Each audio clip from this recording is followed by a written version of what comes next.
In today's math lesson, we're going to simplify radical expressions involving fractions.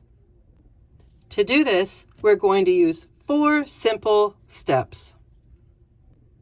In our first step, you're going to reduce the fraction if possible. So that is not going to involve the root, the radical. It will strictly, purely involve reducing the actual fraction, if that's possible. In the second step, we're going to separate the top root from the bottom root. When we are initially given this problem, we have one fraction inside of a big root. And so we're going to separate so that it looks like we have a root on the top of a fraction and a root on the bottom of a fraction. In the third step, we're going to simplify that top root and that bottom root. So when we simplify, we're looking to see if we can tear things apart to make bundles and leftovers. We practiced making these bundles and leftovers in the previous 2 lessons. So if you need help with them, go back and look at those previous 2 lessons. Finally, if you still have a root on the bottom of your fraction, you're going to multiply that root to both the top and the bottom of your fraction, and that is going to clean things up. In example number 1, we're going to simplify the square root of 25/4. To begin this process, we're going to look to see if the fraction itself, not looking at the root, just the fraction inside of the root can reduce. And if you check that, the answer is no. It does not reduce.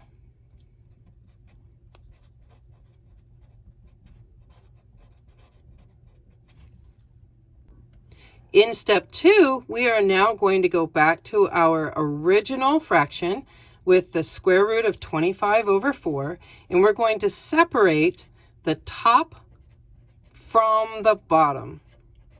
So now I have a root on the numerator and a root on the denominator.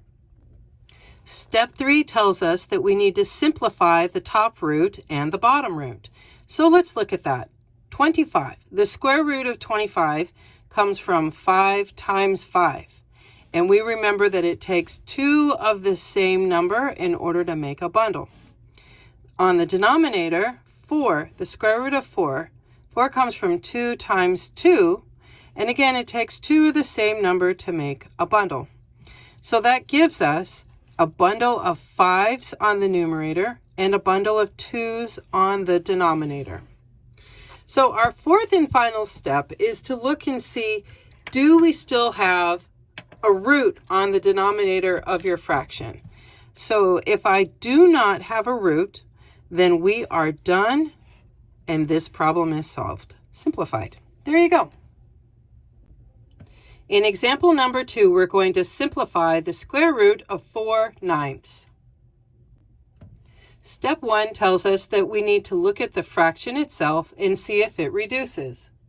Does 4/9 reduce? No, it does not reduce.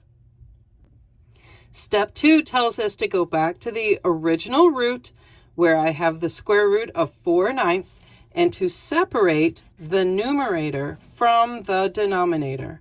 So now I have a root of 4 on the numerator and a root of 9 on the denominator.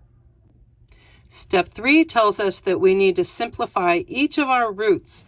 So the square root of 4 comes from 2 times 2, and 9 comes from 3 times 3.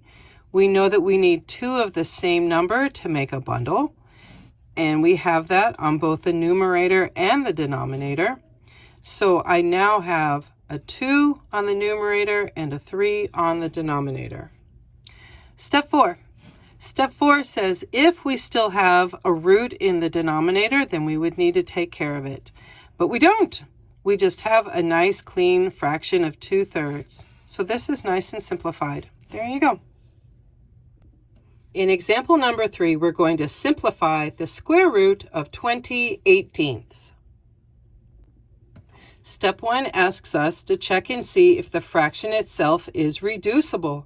So is 20 and 18 reducible? It sure is.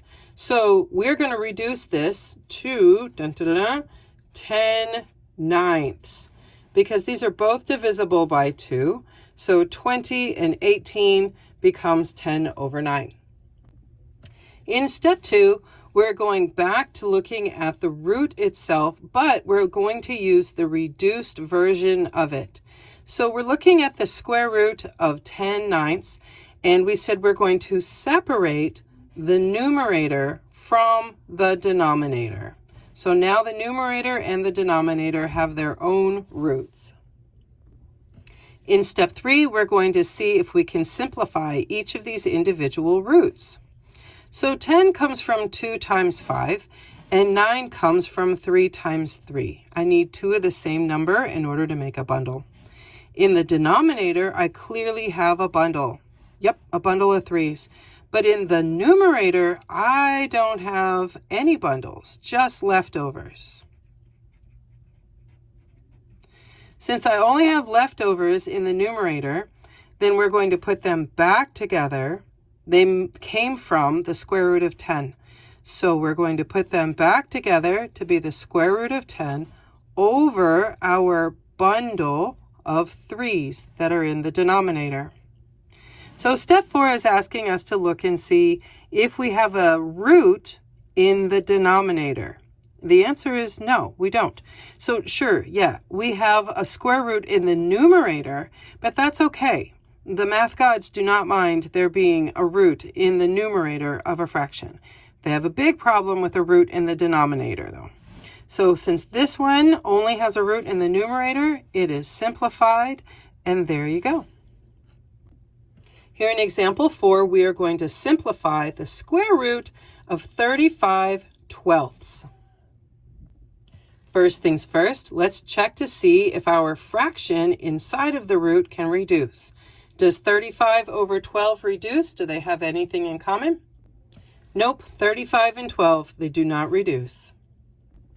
Step 2, let's go separate our original fraction, our original root, into its 2 parts, the square root of 35 divided by the square root of 12.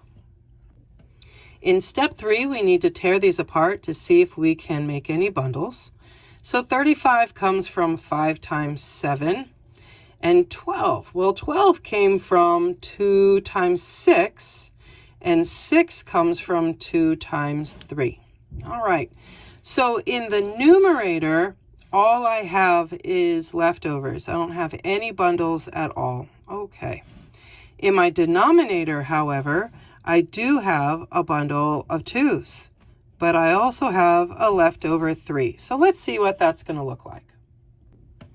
Since my 5 and 7 are both leftovers, they go back into the root to make 5 times 7, which is 35. And in my denominator, I have a bundle of 2s, but I also have a leftover 3. So now we have a new situation to deal with. Step 4 told us that if you have a root on the denominator of a fraction, and we do, then you need to multiply this root to both the top and the bottom of the fraction. And that is exactly what I'm going to do. So it's just the root itself. I don't need to multiply the 2 to the top and bottom of the fraction. What does this do? So we've learned that the math gods do not allow us to have a root on the denominator of a fraction. So we are working it, we are manipulating the numbers so that I now have 2 3s on the bottom of a fraction. And 2 of the same number makes a bundle. Ta-da! So what does that do for us? 35 times 3 is going to be in my numerator. We'll clean that up in just a moment. And in the denominator, I have a 2 that came from a bundle that's waiting. And now I also have a bundle of 3s. So our final answer, all cleaned up, all simplified together. The square root of 35 times 3 is going to make 105. And big 2 times big 3 on the denominator makes big 6. So here we are. We have a root in the numerator, and that's just fine. And we no longer have a root in the denominator, and that is exactly what we needed to go and get. And there you go. In our fifth and final example, we are going to simplify the square root of 8/25. In step 1, we need to determine if the fraction itself can reduce. And we see very quickly that 8/25 does not reduce, so we're going to have to keep working with that. Step 2, we go back to our original root that we need to simplify since it does not reduce, and we separate the numerator from the denominator. So there that is. Step 3, we're going to tear apart our numerator and denominator and see where they come from. So 8 came from 2 times 4, but 4 came from 2 times 2. 25 came from 5 times 5. We know that we need 2 of the same number in order to make a bundle. So here we are in the numerator. I have a pair of 2's and a leftover 2. Okay. In the denominator, I have a pair of 5's and no leftovers at all. So this gives us a bundle of 2's and a square root with a leftover 2 back inside. On the denominator, I have a bundle of 5's, but no other leftovers. Okay. Step 4, we are asked to determine if we're done. Well, hey, we don't have a root in the denominator, and the math gods are just fine with a root in the numerator. So yes, this is simplified, this is done, and there you go.